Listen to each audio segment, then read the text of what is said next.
Hi, my name is Lisa Hargerbright, nursing student with the University of Charleston, and today we're going to talk about how to perform an abdominal assessment and some findings you may find with a patient that has irritable bowel disease or diverticulitis.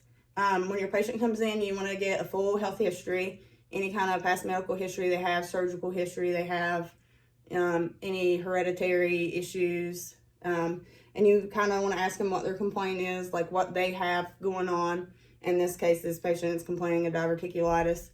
After that, you want to note your patient's general appearance. How do they look? Patients that are experiencing GI complications may look fatigued. They could be pale if they have blood, like bleeding with their issues. They may be malnourished. They may have some bloating going on. Just kind of weak. So you just kind of want to just note their overall appearance. You know, do they look well or do they look sick?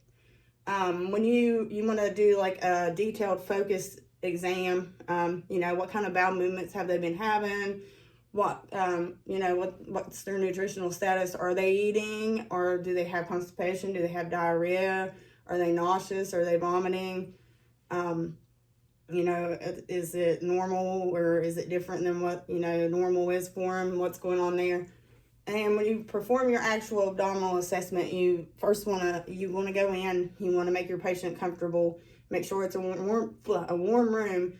Have your patient lay flat and have them show you their abdomen.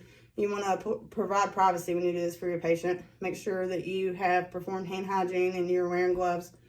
And make sure your patient's relaxed and comfortable with the procedure you're about to perform.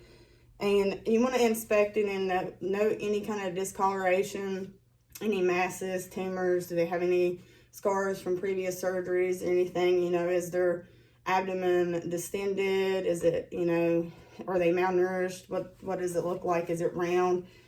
After you inspect the abdomen, you want to auscultate. And you want to auscultate before you percuss or palpate, because you can actually elicit bowel sounds by doing that. So you always want to listen first.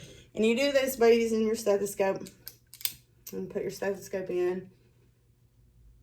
And you want to listen. You want to start in your right lower. And you want to listen in each of the 4 quadrants. Moving from your right lower up to your right upper, over to your left upper, to your left lower. And you want to count how many clicks and gurgles you hear in each quadrant.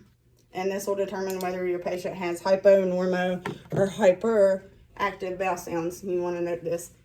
With a patient that has irritable bowel disease or diverticulitis, you may have hypoactive bowel sounds or no bowel sounds at all, especially if your patient has peritonitis. And with irritable bowel disease, you should still note bowel sounds. After you auscultate, you want to percuss. And you want to just, in each quadrant, you want to tap. And typically the abdomen is tympanic. It should be air-filled. But depending on if you're a patient with irritable bowel disease, your patient may be constipated. So you may note some dullness because of stool or fluid. With diverticulitis, whatever quadrant is affected, you may note some dullness. After you percuss, you want to palpate. When you go to palpate, you want to watch your patient's face, look for any signs of pain, see if their face is grimacing, see if there's any kind of discomfort. You want to start with light palpation. You want to push in and move around in a circular motion in each of the 4 quadrants. And if there's no pain noted or discomfort, you would move further to deep palpation on your patient and note any discomfort. With a patient with diverticulitis, you can have rebound tenderness, typically in your left lower quadrant. This is when you push in. There's no pain when you push in, but when you release, they have pain. So that's just a few findings of irritable bowel disease and diverticulitis and how to perform an abdominal assessment.